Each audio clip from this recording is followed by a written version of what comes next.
আমি তোমাকে কতবার বলেছি আমি বৃক্ষের মতো অনড় নই।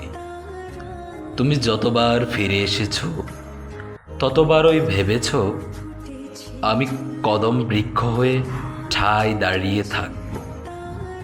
কিন্তু এখন দেখো, আমি গাছের নিচে দাঁড়িয়ে থাকলেও হয়ে গেছি বৃক্ষের অধিক এক কম্পমান সত্তা। বাঁশি বাজিয়ে ফু ধরেছি, আর চতুর্দিক থেকে কেঁদে উঠেছে রাধারা।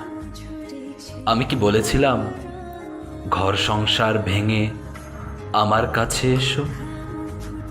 আমি কি বলেছিলাম যমুনায় কলস ভাসিয়ে সিক্ত অঙ্গে কদমতলায় মিলিত হও?